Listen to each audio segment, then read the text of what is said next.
This fall, I have begun my 10th semester of teaching at Elizabethtown College. I remember when I started.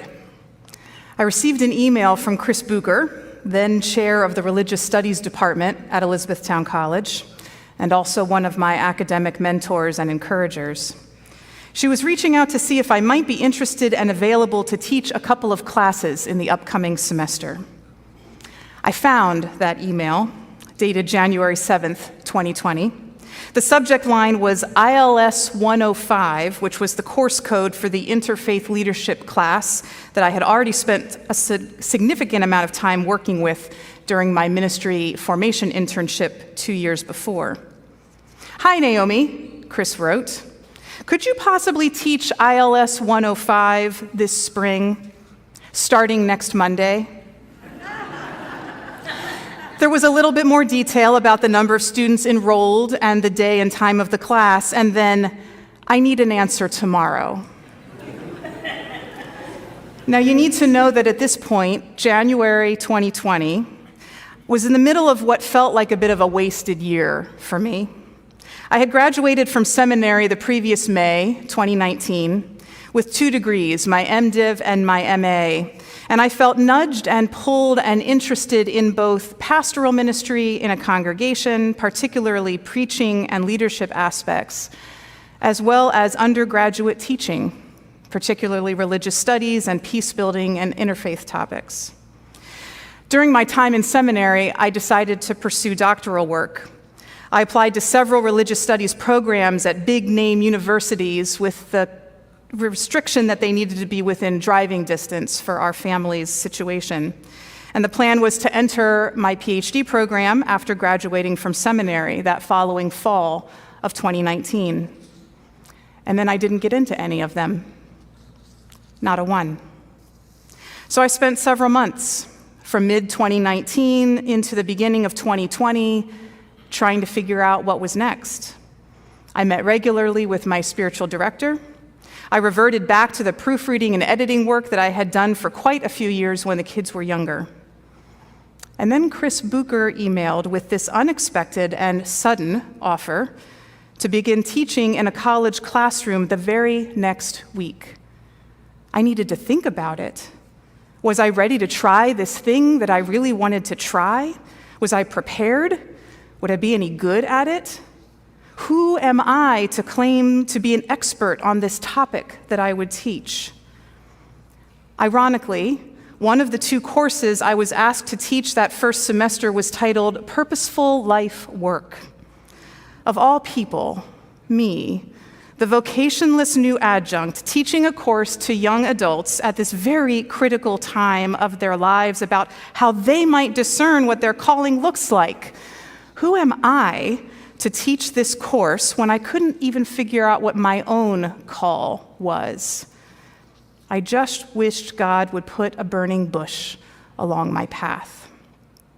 A time of discernment and prayer began, and my email history indicates that I replied to Chris 7 minutes later.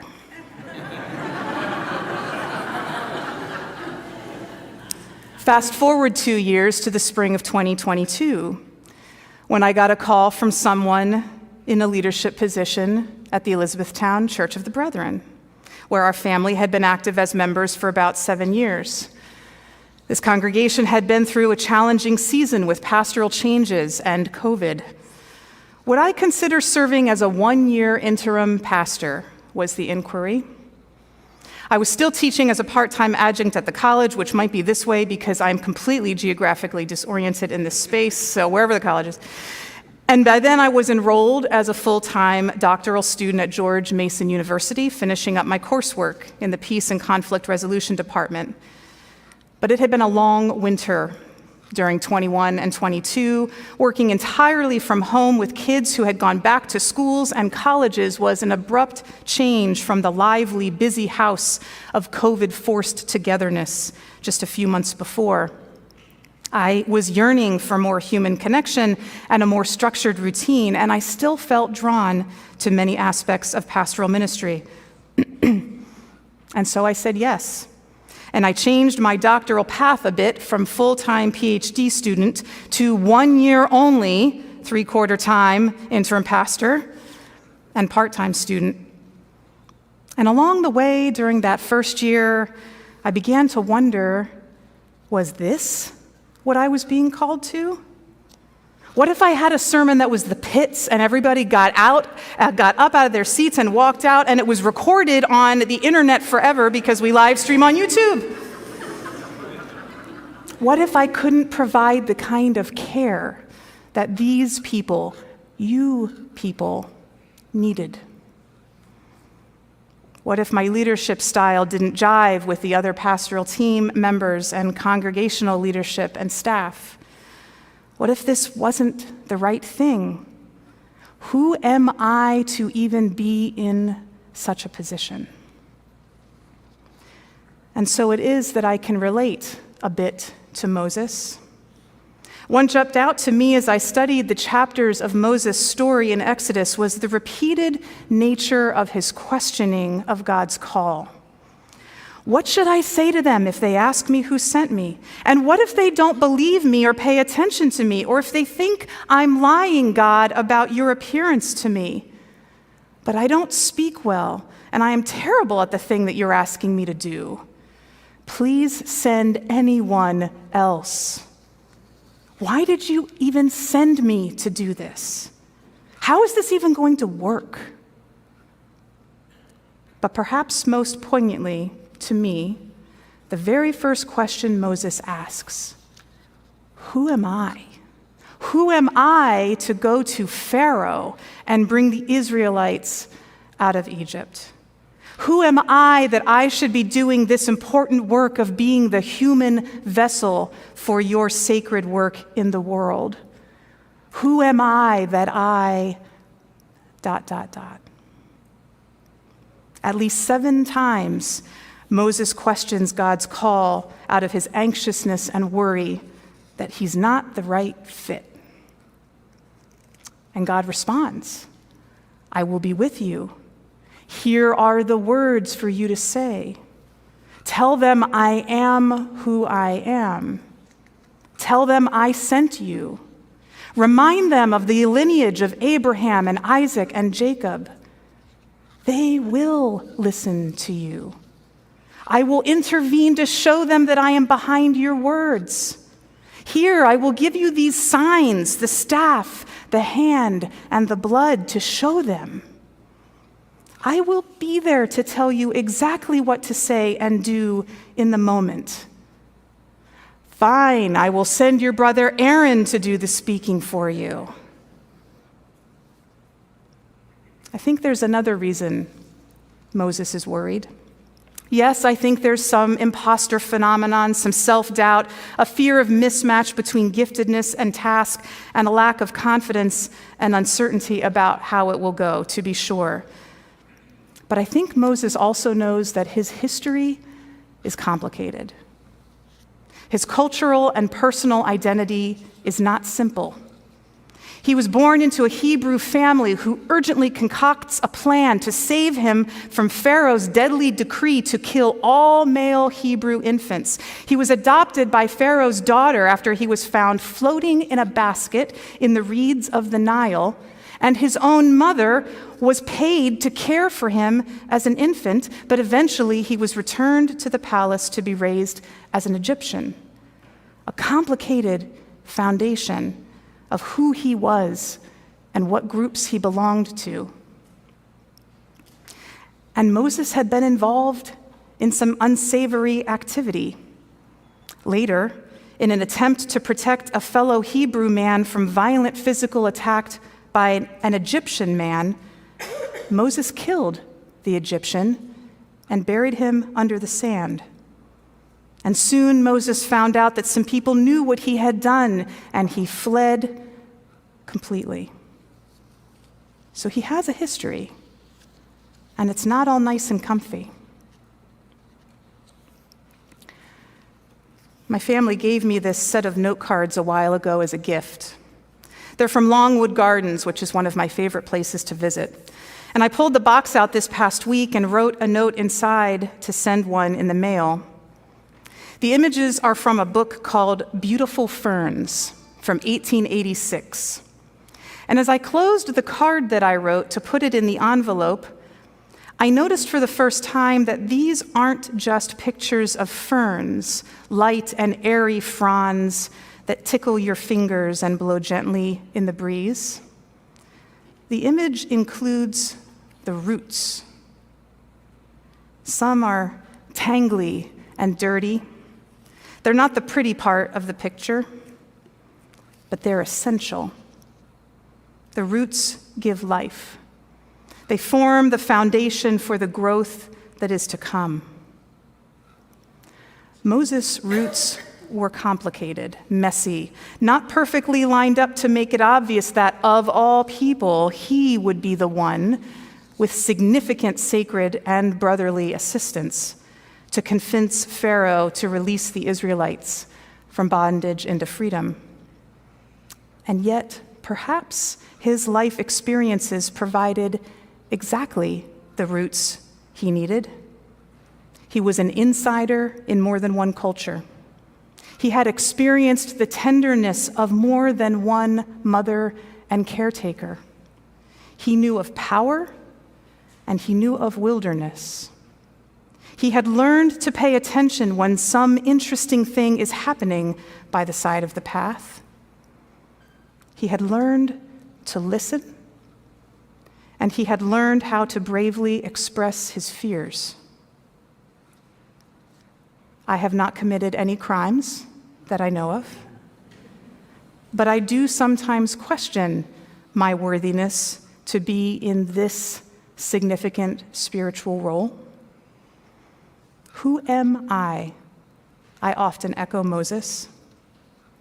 That brings with it some necessary humility, but also at times a sense of wandering, uncertainty.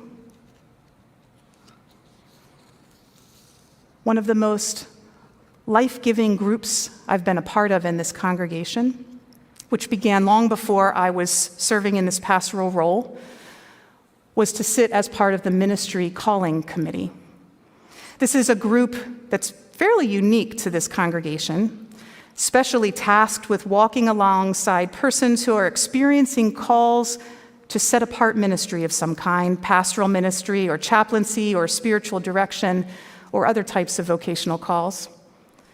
There are opportunities for internships within this congregation in which a variety of people, some in this room, have engaged. And there's continued support for those who go on to perhaps seminary or other educational training programs. It is a gift to sit with someone who is discerning God's presence in their life and the nudgings they are feeling to explore what set-apart ministry might look like for them. I appreciate the opportunity on this committee both to listen and support this other person, as well as reflect quietly on my own calling experience. As pastor, I've also had the privilege of supporting people as they've gone on to pursue licensing and ordination in this district. And very recently, just a couple of weeks ago, I joined Desiree Weaver-Spidell at the district office right across the parking lot, which might be that way. Probably is, the way you're, yep. I'm just gonna stop pointing. Desiree has been attending Bethany Theological Seminary and has already received her Master of Arts in Spiritual and Social Transformation and is continuing on to pursue her Master of Divinity. The licensing process is an intentional time of discernment for those who will potentially go on to seek ordination as set-apart ministers in a variety of vocational settings. And I wasn't the only one who joined Desiree for her interview. Her spouse, Jake, was also there. A quiet and steady presence. He did what many spouses do and sat beside Desiree while she shared about her sense of call and her background and answered several follow-up questions. But the partner or support person is also given the opportunity to briefly share their thoughts about the candidate for licensing. And I was struck by what Jake said. My memory is he was asked to share a bit about how he had observed Desiree's discernment and call to be for her, for him, and for their family. And he shared that as Desiree has leaned into the call that she senses, as she maintains attentiveness to God, Jake sees that Desiree comes alive. What a beautiful image. A supporting partner noticing the way that the other becomes energized, enlivened, animated, invigorated when they are living into that which they are uniquely gifted and suited to do. I wonder, what makes you come alive? What tasks or work or experiences or moments are such a beautifully aligned arrangement of your passions and your skills and your giftedness and your experience and your interests that you feel good about yourself, about the work, about the moment, about the world? What about those for whom you care most deeply? What makes them come alive? Your partner, your child, your friend, that person that rubs you the wrong way. When do you see the brightness in their eyes, the focus and attentiveness they give, the way they begin to talk faster and more enthusiastically, the affirming feeling that it's the right thing, the way others might respond to them with encouragement and delight? Not all sacred callings are to set apart ministry. Most people are not going to find themselves standing in the lobby at the district office preparing for a licensing or ordination interview. Calls also aren't singular, once and done.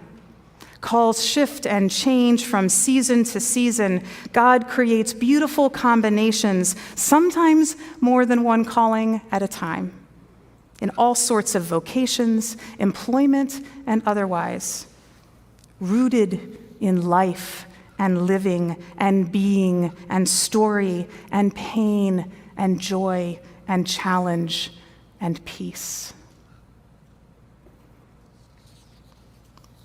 We don't have a lot of detail about how Moses feels, whether he was reflective and content with his life, whether he feels his call is life-giving. But he appears to lean into it. Aaron's role, chapter after chapter, begins to fade, and Moses seems to become more attuned to God's voice and more comfortable, perhaps, with the leadership role to which he has been called, even though it changes and shifts across the seasons of his life. Looking over the scope of his life, it becomes clear that earlier tensions between rootedness and floating, family on both sides of borders, regrettable actions, all of these things are pieces of Moses' story that are essential to his later call. We too often cannot predict the way the early paragraphs of our story will inform the later chapters. If this had not happened, that would not have happened. If this hadn't been the situation, I would not understand that. If I didn't have this particular experience, I would not have responded in that way. Far-reaching effects of things that happen to us by circumstance and by choice. But God works with it all, with us. God can take those tangly roots, surround them with the soil of our lives, and engage with us to grow stems and fronds and flowers and fruit, even when we say, "Who am I?" By leaning into the sacred spirit of life, perhaps we can better feel the invitation to say, "Here I am," even through complexity and question, even when we do not yet fully hear the call. May it be so.